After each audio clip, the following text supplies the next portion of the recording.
19h, Yarana, bienvenue dans votre journal d'information. Voici les titres de ce dernier jour du mois d'octobre. Shell Va'a prend sa revanche et remporte la seconde étape de la Hawaii Kinui Va'a. 1h50 et 17 secondes. C'est le temps qu'il lui a fallu pour rallier Ta'a depuis Ayatea. Une victoire qui relance le suspense, nous dira Inacio Raveino. Des crématoriums pour combler le manque de place dans les cimetières. Plusieurs communes souhaitent les mettre en place avec l'appui financier de partenaires. Un sujet toujours délicat pour les chrétiens. Le père Joël Oméron est toujours contre la crémation. Il est notre invité ce soir. Il était hors de question pour l'équipe de Shell Va'a de se laisser devancer une fois de plus. L'équipage de David Tepava s'impose royalement à Ta'a avec 1 minute et 36 secondes d'avance sur son principal concurrent.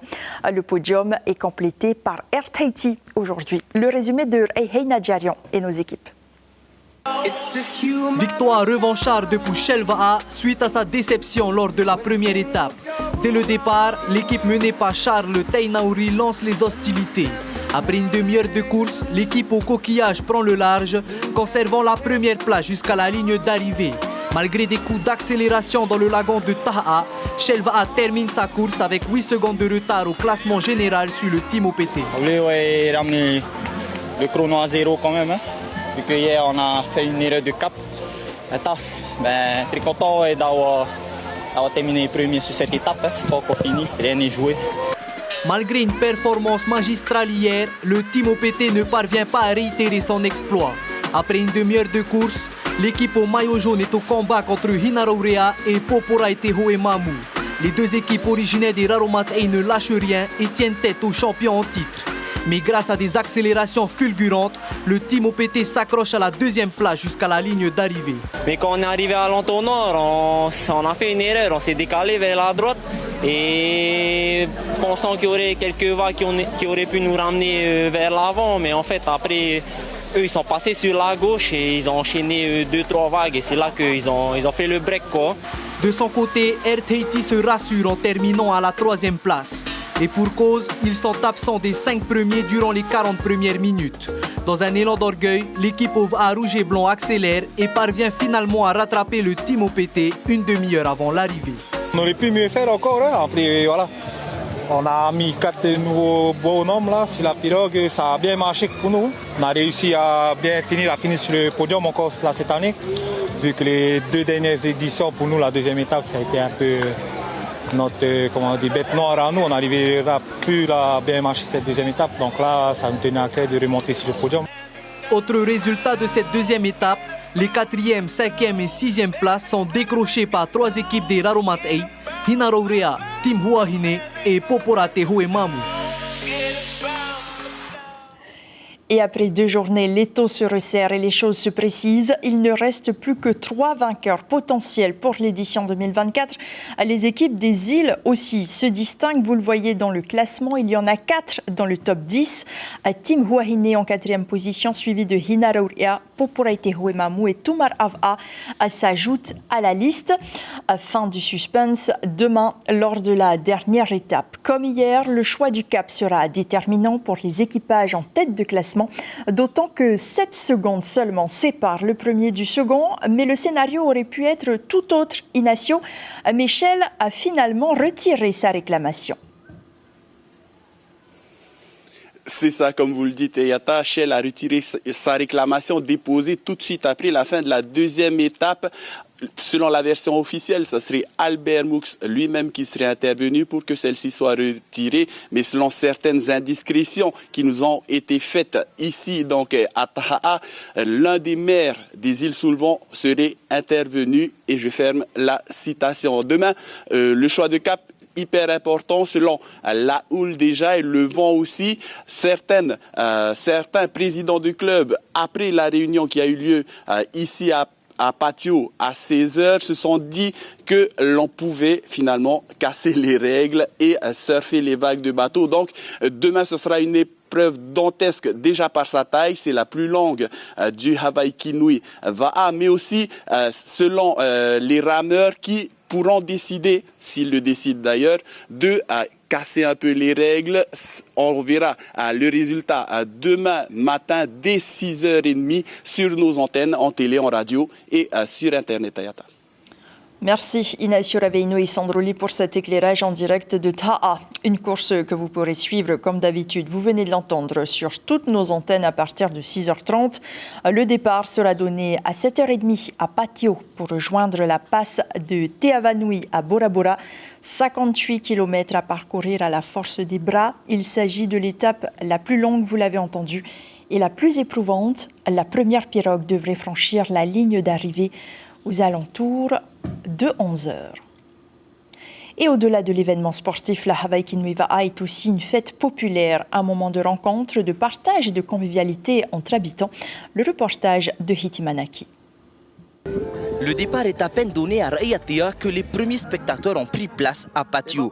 L'événement de l'année pour les îles Sous-le-Vent est en cours, alors il ne faut rien rater. Pour regarder le premier, les derniers, c'est le premier aussi. Ça fait du bien, le Hawaii Kinui, ça fait des rencontres pour les personnes âgées, pour les jeunes.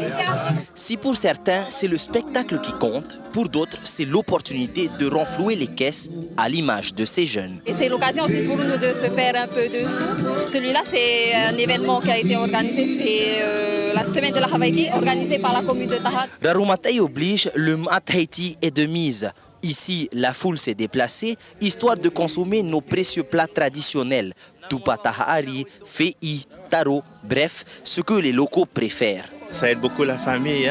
La semaine prochaine, on veut partir sur Bora pour une conférence. Donc c'est pour ça qu'on s'est mis à faire ça. Il y a toujours du monde. Et là, c'est que la première vague. Quand les pirogues vont arriver, c'est encore pire. Encore une fois, la magie Hawaii Kinui a opéré. Demain, direction la perle du Pacifique. Et reconnue dans le monde entier, cette course attire chaque année des équipes étrangères qui viennent se confronter aux Aito polynésiens du Va'a. À titre d'exemple, nos voisins de Hawaï marquent de leur empreinte cette édition.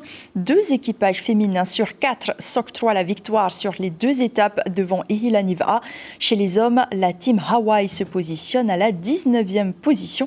Johan Buit nous emmène à la rencontre de ces rameurs. Regardez. La team Hawaii est de retour au Hawaii Kinui après 14 ans d'absence. Elle avait fini 6e au classement général, mais ce n'était pas son meilleur résultat. Team Hawaii s'est octroyé une belle 4e place en 2001. À l'époque, la team Hawaii avait remporté la dernière étape, la plus longue et la plus éprouvante des étapes, une traversée de 55 km entre Taha et Bora Bora. L'entraîneur de la team Hawaii faisait partie de cette équipe gagnante. Il apporte un soutien indispensable à une équipe pleine de jeunes rameurs. Il faut vraiment faire le voyage pour découvrir comment le Va'a est vivant. C'est incroyable et cette course est merveilleuse. 3 jours, 4 îles et tu as les meilleures équipes. C'est la Mecque du Va'a. The best of the best, really. I mean, this is the Mecca. For us and for these young guys to... Et de vivre cette expérience, c'est ce qu'il faut faire. Sinon, les Tahitiens arrêteront de venir chez nous. On doit vivre cette expérience avec eux. Tu viens, tu apprends, tu gagnes en expérience, tu es en immersion. Et après, tu vas devenir meilleur. Experience, you integrate, and then you excel. L'équipe de cette année est un mélange de rameurs expérimentés et des jeunes étoiles montantes du Va'a individuel à Hawaï. 2 d'entre eux, Aaron Norris de l'Anikai et Miles Orr de l'Outrigger Canoe Club, participent à leur tout premier Hawaii Kinui Va'a. My very first time leaving the country, so a lot of fun. Eh oui, c'est une première pour moi, la première fois que je quitte mon pays. Oui, beaucoup de premières. J'ai vu beaucoup de vidéos et je pense que c'est la meilleure des courses. Je suis vraiment privilégié et honoré de juste faire partie de la course, de ramer avec les collègues, de s'amuser et bien sûr d'apprendre au maximum. Hope to learn and keep building. La team Hawaii figure également Daniel Chun, qui est le seul rameur du groupe à avoir remporté la course. Il avait gagné avec EDT Va'a à 3 reprises, la dernière en 2017. 3 hectares de forêt partis en fumée ce jeudi matin. C'était sur les hauteurs de Pamat Eyaf AA. L'incendie s'est déclaré aux alentours de 9h dans une zone inaccessible en voiture. Alors, le Dauphin a été appelé en renfort. Après avoir réalisé plusieurs largages d'eau de mer, le feu a été maîtrisé peu avant midi. Quelle solution pour lutter contre la saturation des cimetières? Un casse-tête pour de nombreuses communes qui pour certaines, continuent de gratter un peu plus haut pour disposer d'encore plus de place. Mais pour d'autres, le foncier commence sérieusement à manquer et l'idée de se doter d'un crématorium refait surface. Les explications d'Ismaël Tahiata et Rowan Poutourou. Ici, il faut parfois être funambule pour circuler entre les tombes sans les piétiner. Du moins, à certains endroits, tellement les tombes sont proches les unes des autres. Parce que vous avez vu comment il n'y a plus de place. Il n'y a plus de place. Moi, je trouve que c'est une bonne chose, l'extension du cimetière. Les travaux ont démarré en 2022.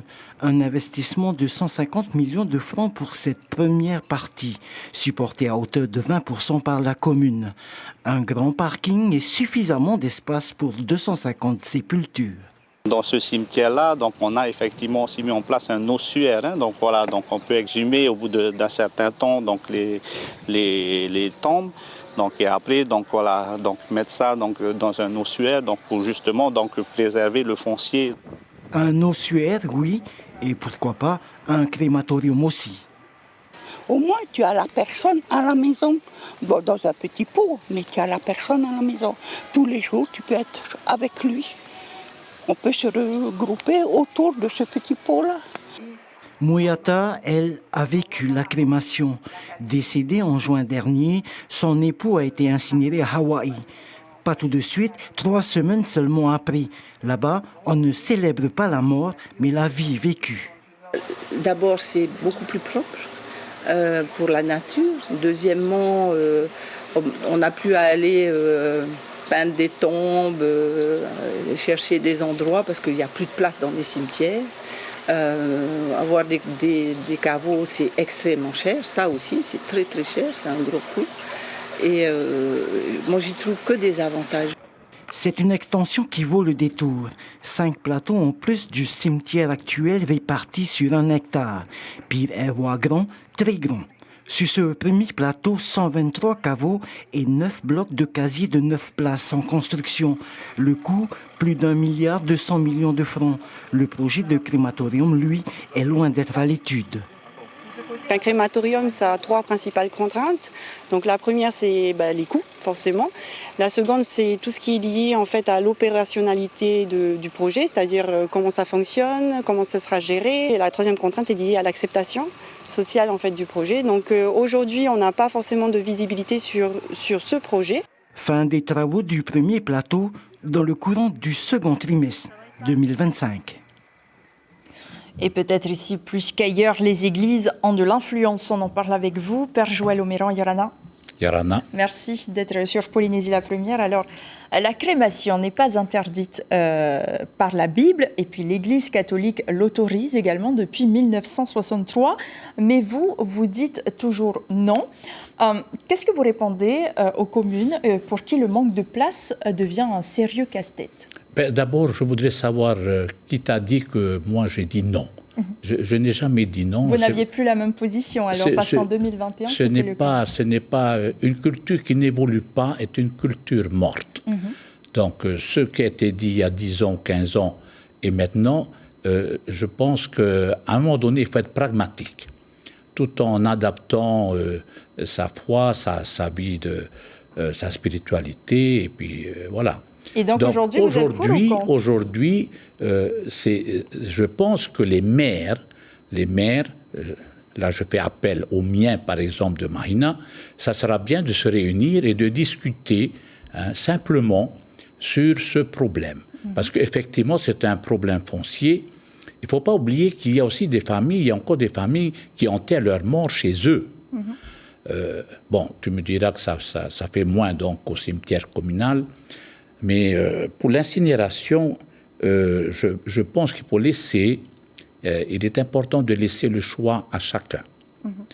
il est important parce qu'on ne peut pas non plus, on n'est plus là à obliger les gens de forcer de les enterrer parce que c'est marqué tu es poussière, tu retourneras en poussière.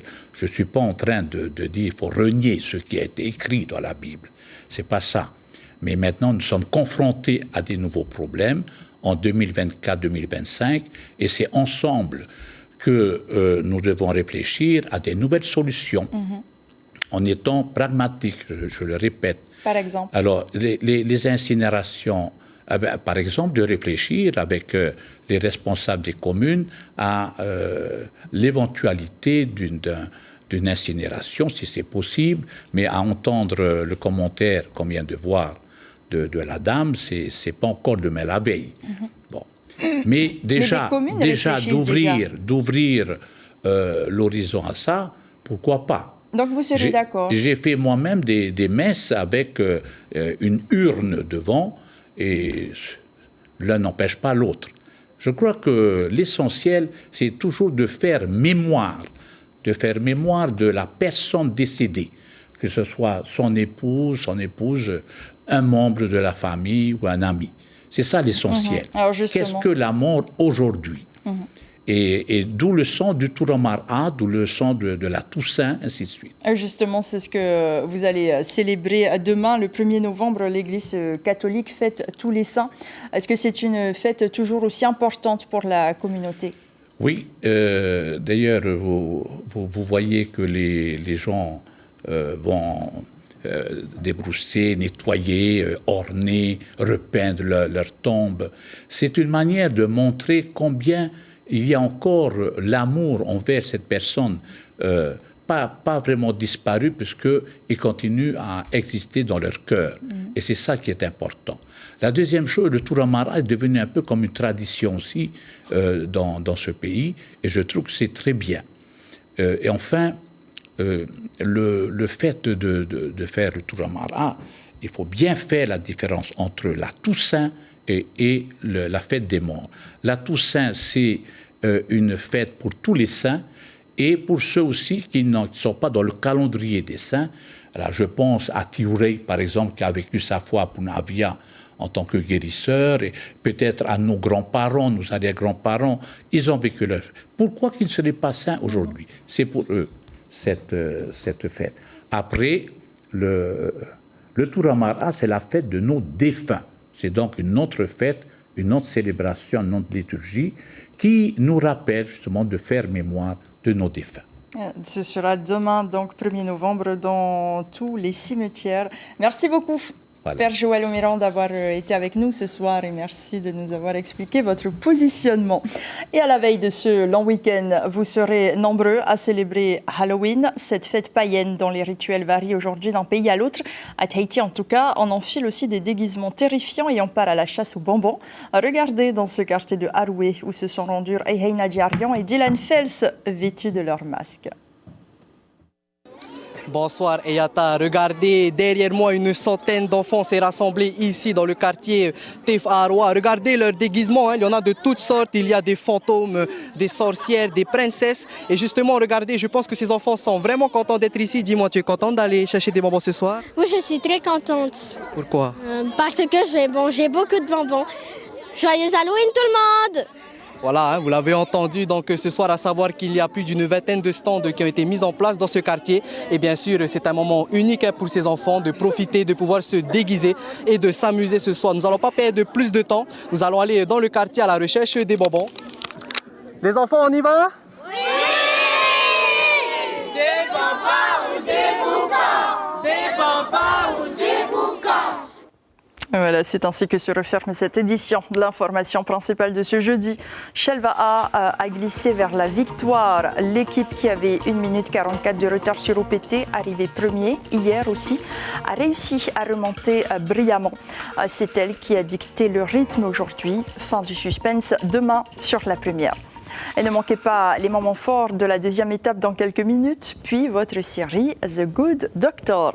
Merci d'avoir choisi Polynésie la première. J'ai été ravie de vous accompagner cette semaine. Je vous souhaite un bon week-end et je vous retrouve lundi avec plaisir. On se quitte en images. are fahe are miti ya hoti pari apine ito vai ya terei mua Hawaii kinui Hawaii kinui Hawaii kinui Hawaii